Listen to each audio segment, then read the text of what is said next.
For our next session, we're going to take a trip to outer space with Mike Mahoney, Program Management Director at Teague. What does it take to design a livable environment in a zero-gravity condition? And how might that inform how we create better experiences in confined spaces like airplanes, trains, cars, or hotel rooms here on Earth? Hi, everyone. Thanks for joining me today. I'm thrilled to be here and especially excited to talk about the topic I have to show you today, which is space. At Teague, we've been designing for space habitats and vehicles for over 30 years now, and I continue to be amazed at how the way in which we design for space can influence and provide learnings for human-centered design here on Earth. And vice versa, how the ways in which we design and leverage consumer design principles here on Earth can provide a better human experience in space as well too.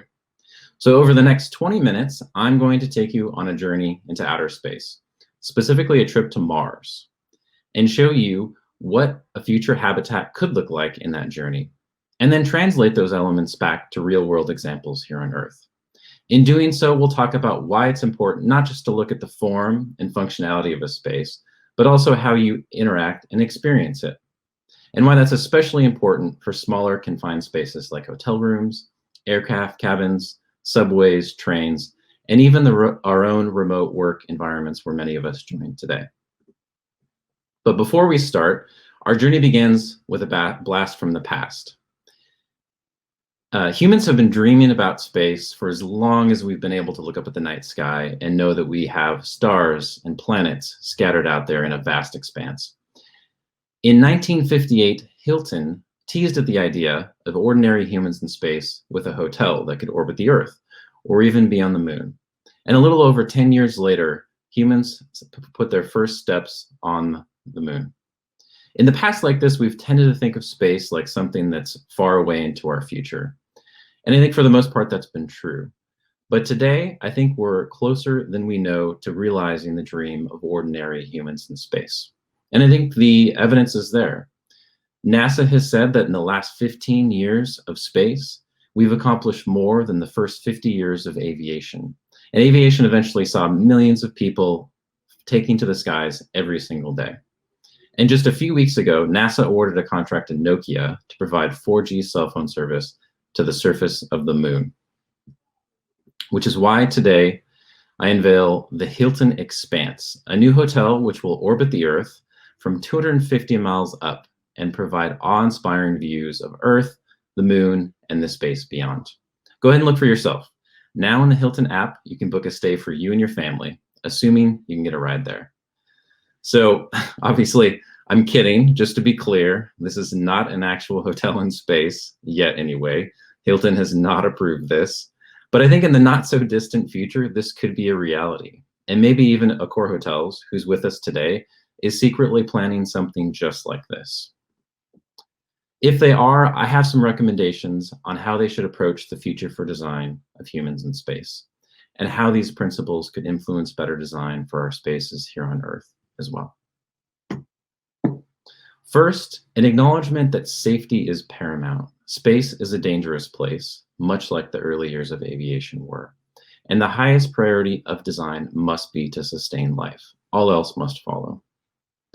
On that foundation, we build the human experience, because through our research, we know that we must help protect emotional and psychological needs of humans, especially as more and more people live and work in space, and for longer periods of time. Their happiness and well-being has to be considered.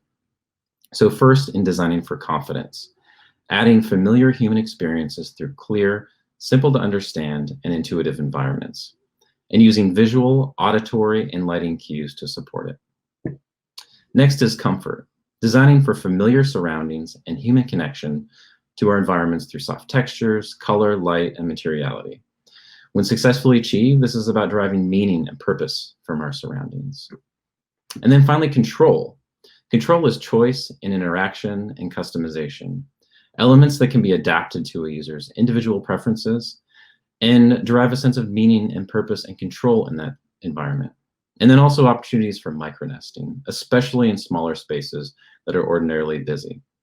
So to sum these up, these principles together become our pillars of trust for the human or guest experience, and are based on the foundations for happiness and well-being.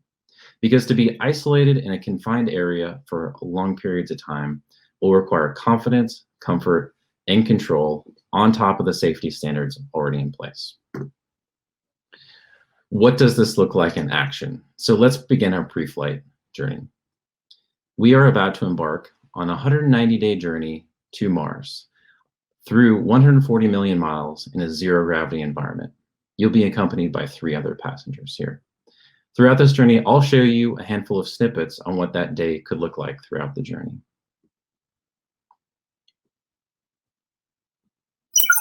As you begin day 1 in the journey to Mars, you'll see how we've designed your space through 3 unique examples. As we do, I'll highlight those themes and elements and then translate those and tie those to examples here on Earth. In doing so, even if you don't believe that you'll be directly affected by space in the near term or in the future, I'll show you how these things might also influence the work you do here on Earth. All right, so let's begin. Today we take a tour of our Living Space module.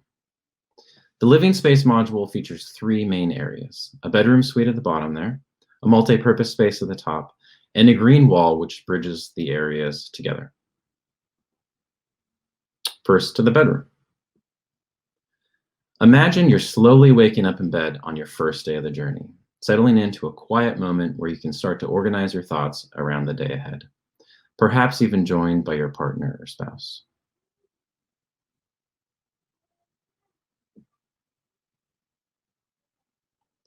I'll give you a moment to take in the scene. And yes, that is a couple there sleeping on what appears to be a wall, because they can. This is zero gravity. And it's not really a wall. This is about the orientation and the way we see this scene. As you look at the scene, I'll talk about how this could influence design for sleep spaces like hotels. First, in design for lighting. Lighting scenes can be used to promote sleep health, mimicking the sunrise in the morning for a fresh start to the day, slowly transitioning to brighter, natural light for wakefulness and productivity. Personally, for me, one of the hardest things about staying in a hotel is having to use the blackout curtains to block out light at night, and then that same blackout curtain is blocking the natural light in the morning, which makes it harder to get up in the morning, especially in different time zones.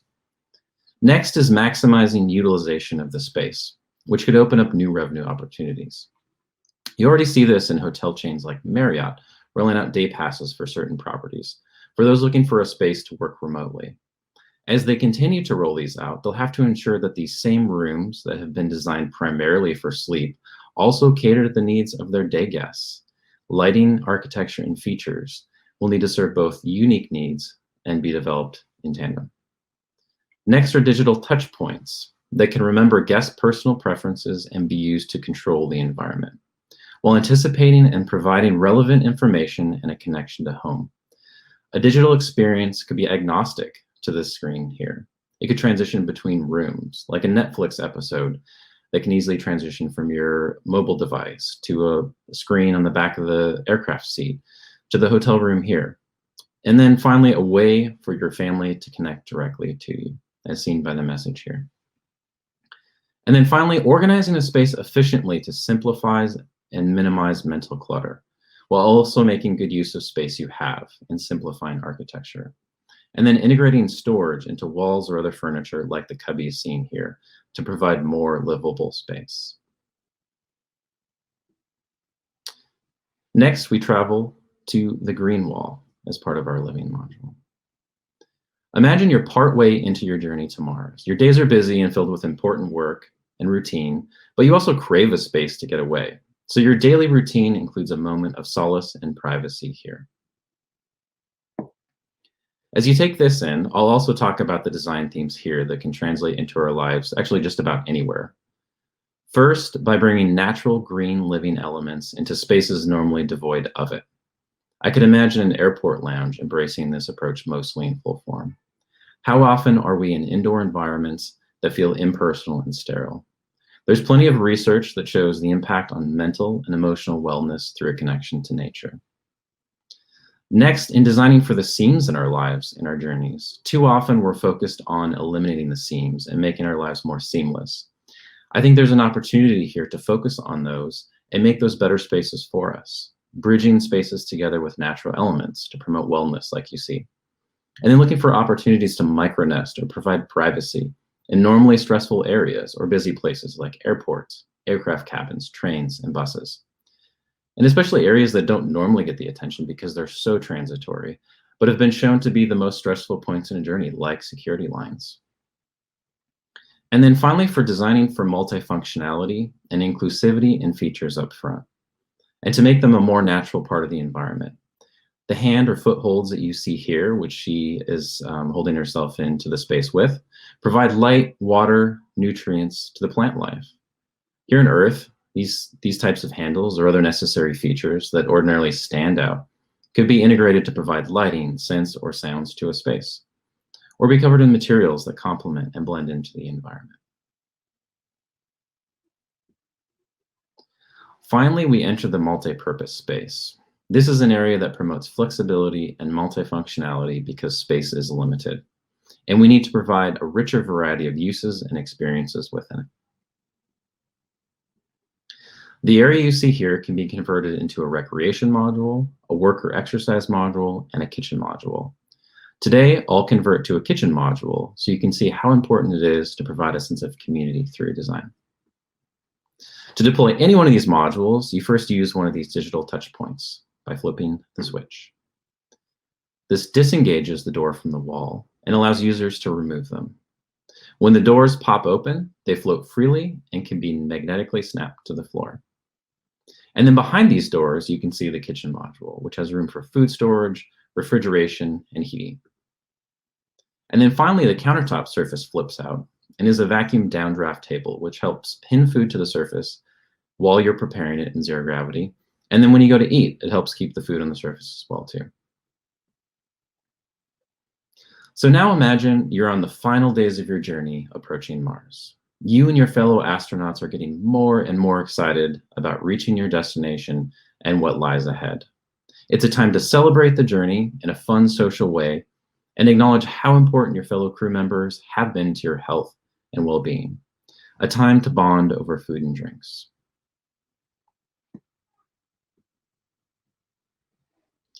As you look over the scene, I'll draw parallels once again to our design spaces here on Earth. But before we do, yes, they are wearing jeans in space. It's funny because of all the feedback that we get on the scenes, that's the comment that comes up the most, is that jeans in space are not credible. And I would tend to agree that that's true. So if you're thinking that, no need to give me feedback on that. It's already been said. As you look at the scene, I'll talk about the design elements here as well too. First, in design for different lighting scenes to promote mood. There's a lot of science behind colors and their psychological effects certain shades have, like the warm campfire or candlelit-like tones here. In doing so, you could promote social connection and foster a sense of community among people who ordinarily wouldn't find themselves together in a space, like coworkers or strangers in a hotel or airport, or a group coming together on a trip for the first time. And by combining lighting with architecture, as you see here, you can make a space feel larger. Next, in multifunctionality and flexibility of spaces, so that they can be transformed for different uses and moments. Some hotels are already embracing this by providing new amenities with personal branding touches in their lobby areas, like cozy bars with foosball, fireplaces, and spaces that during the day can also serve as work areas, blending the line between work and play, which is one of the trends this year highlighted by Skift called augmented hospitality. The Marriott Moxie brand is a great example of this, and I encourage you to check that out. Next, small spaces like the one here could also be designed into hotels so that certain blocks of rooms come together and could share a common space that turns into a communal area like this at night, or a recreation room, or workout area during the day, quickly converting between the configurations. And finally, these personal touches, materials, textures, and lighting and colors can be used to build brand identity and foster an emotional connection to it. While you might not be able to embrace zero gravity with floating votives like this, I encourage you to look past the constraints that are a normal part of our world, much like zero gravity is considered in space, and find unique opportunities that can provide a wonderful, positive experience. Together, all of these elements here, and the ones I've shown you, build upon the pillars of trust and human happiness. And they apply just as much to what we're doing in design for small spaces today here on Earth. So I thank you for your time today. I hope I've left you inspired and also at the same time impressed upon you how important it is to design for better human experiences everywhere. After all, our design challenges here on Earth aren't too dissimilar from the ones that we'll see in our future in space. Thank you.